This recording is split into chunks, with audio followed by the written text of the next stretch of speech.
Hello and welcome to World Talks here on TVP World. I'm Diana Skaya.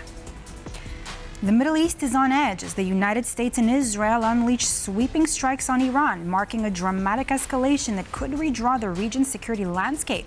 President Donald Trump has confirmed major combat operations are in motion, calling on Iranians to challenge their leadership as blasts rock Tehran and critical nuclear facilities at Fordow, Natanz, and Isfahan.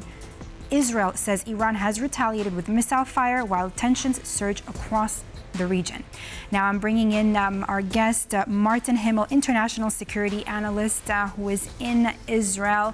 Martin, thanks so much for joining us here on TVP World. Now, first of all, you're there. What's the situation looking like on the ground for you right now before we get into the details? Well, life is, business life and social life is shut down in Israel. Everybody's staying close to home. People are staying with families. The roads are basically empty because every hour or two, depends on where you are, there are barrages of Iranian missiles coming at Israel. So we have to go into shelters every so often. So far, those missiles have almost all been shot down. There's been very little direct damage. But the country's shut down and everybody's in a defensive position here, while Israeli aircraft are obviously striking Iranian targets along with American aircraft. So it's exactly what I want to ask you. I mean, Martin, you've been on the front lines, in the Middle East throughout the span of your career. Now, I want to ask you this. So now, the latest news coming out of Israel is, first of all, that this attack has actually been planned for months. Do correct me if I'm wrong. And that reportedly now that this entire operation could be lasting a week, according to the Israeli military. What can you tell us on this? Well, what you are quoting are reports that came out, according to Israeli media, that this has been in the works for many weeks, and that when Prime Minister Netanyahu went to Washington a short while ago, that they basically sealed the deal and worked out the final details. That's according to media. There's no confirmation of that. As to when this will end, well, that's the golden question. Everybody knows how a war starts. Nobody knows how it ends.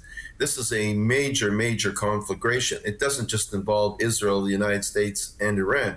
It involves Israel, the United States, Iran, Bahrain, Saudi Arabia, United Arab Republics, Qatar, and probably Yemen will come into it too. It's a very complex, big fight. And so there are many parameters here. Even if Israel succeeds in taking out the Iranian leadership, they have other people that will follow. There's an established power base there, and it's not just going to vanish overnight. So only the gods can tell when this war will end. But that's, it's an interesting thing that you just said right now, that, if this regime is going to topple, which is what Donald Trump's entire point is of doing this operation, as well as Israel. So let me ask you this. How do you view the day after? What are some of the scenarios that could unfold, knowing what we do know about the previous wars in the Middle East? There are many, many scenarios, so I'll try to outline a few. One is that they wipe out the leadership, they decapitate the Revolutionary Guards, they disrupt their command and control, people go on the streets, there's widespread revolt, and the regime topples. That's obviously what Israel, the United States, and frankly many Arab countries would like to see happen. That's the best case scenario, but there are many other cases that can come out. The regime can regroup in a different part of the country, they can control part of the country. People who will go on the streets might control another part of the country. There could be continuing warfare. And let's not forget that Iran is made up of many different peoples: Kurds, Azeris, Baluchis, Persians. They themselves might splinter into rival groups.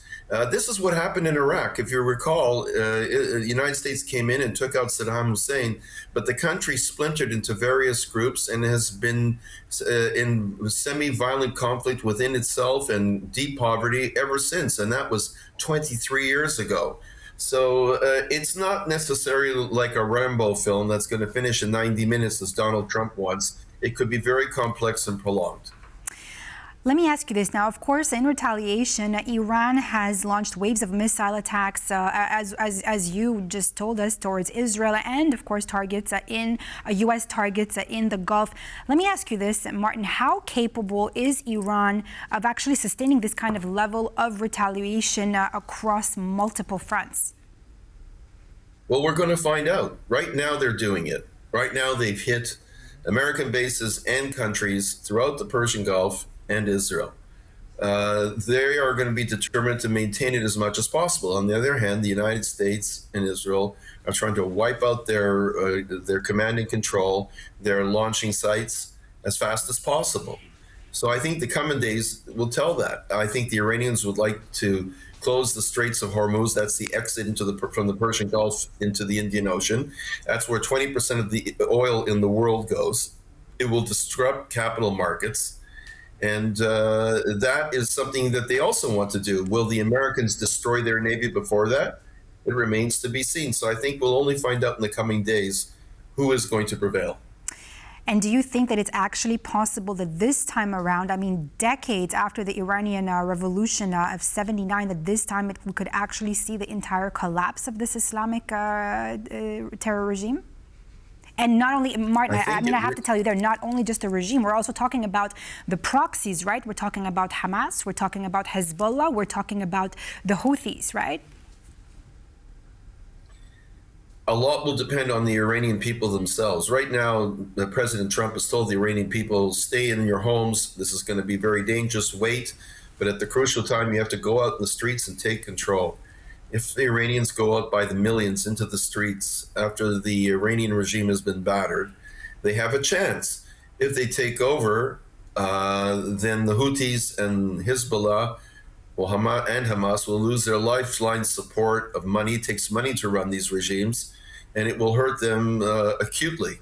So a lot will depend on the Iranian people. Will they go to the streets? Will they overcome the regime? Only time will tell.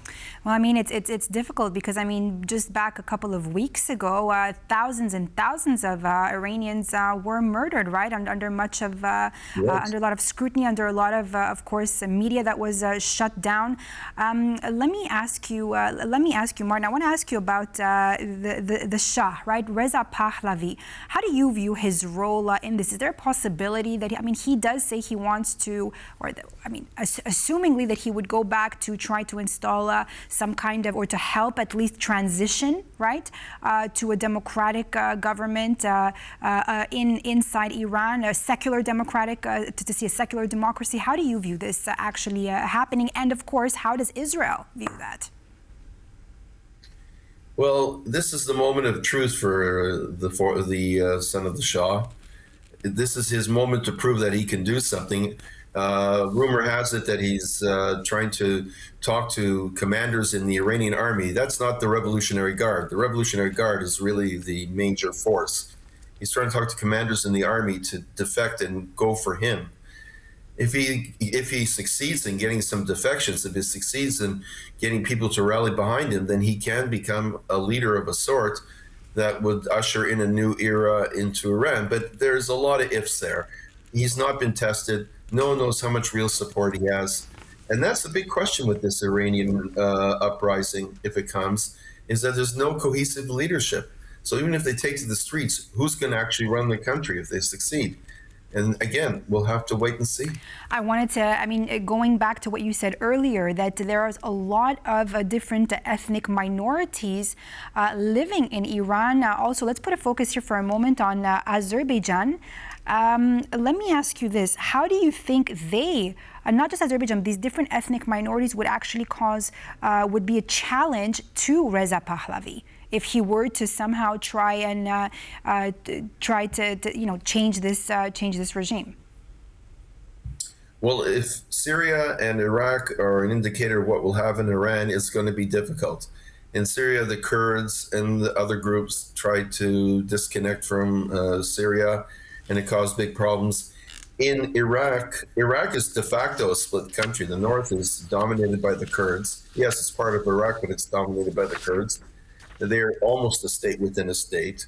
The Shias control much of the country, but the Sunnis don't recognize it really, and there's constant problems on that front. So if the Baluchis and the Azeris and the Kurds in Iran to say, hey, this is a golden opportunity for us to get autonomy, to get some independence, it's going to be a problem also. So because the Shah was very brutal in how he controlled the situation, so was Khamenei. And so we're going to have to wait and see if they will work to a consensus or not. It's not like, oh, there's going to be democracy in Iran and everybody's going to just step up and it'll be a brand new country. That's what they thought would happen in Iraq, and it didn't happen. And it probably won't happen here too, but it might be a lot better than what is the situation today. Well, we're also talking about a country of over 90 million people, right? Martin, let me ask you this. There are reports, of course, of several senior IRGC commanders, political officials that are reportedly killed in today's strikes. How significant do you think that is for Iran's military command structure and political stability moving forward in this war? I'm sure they factored in the fact the possibility that these leaders might be eliminated and others will come in. It's really a question of how much these attacks are going to wipe out the command and control, the network that the Revolutionary Guards have to communicate to their forces, to tell them to move, to put down an uprising if it happens. If there's a disciplined command, if somebody's taking orders and giving orders, if he's replaced, then it's minor. But if the head is taken out and the command and control is taken out, then the country's then the Ayatollah's hold on the country can be severely challenged. Martin, and again, to be able to take out these top officials, I remember, the previous year, I was there also back on the first ballistic missile strike on Israel in April. And then I also, I wasn't there in June, thankfully but I do remember how one of instances at Bat Yam was also completely almost, the houses that were destructed there in that suburb of Tel Aviv. But let me ask you this. This again, we can naturally say that the IDF, this was called a tactical surprise, right, strike on Iran. What does it tell us about Israel's intelligence penetration inside Iran? Well, Israel does have excellent intelligence on what's going on in Iran. It is thoroughly exposed. They know it. Israel knows it. And that's one of the big problems for the Iranians. And that's one of the reasons that Israel wanted to take advantage of this time frame to go in and attack. Israel very much wanted this attack. It's a bit of a surprise that Donald Trump wanted it now, because politically he's going to face a lot of hurdles. Most Americans do not want this attack. His base doesn't want to be involved in a regime change in Iran. So he needs a quick victory politically. And it's a big if he'll get that. But Israel very much wanted this attack because of the penetration they have into the Iranian intelligence, etc., and their ability to strike in a weakened military Iran. So it played a big role in what Israel wants. Question is, what kind of a role it plays for the United States? And we have yet to see. Thank you so much, Martin Himel, international security analyst, coming to us from Tel Aviv in Israel. Stay safe, Martin. Thanks for being with us. Thank you. Take care. And that's all for this edition of World Talks here on TVP World. I'm Skaya. Thanks for watching.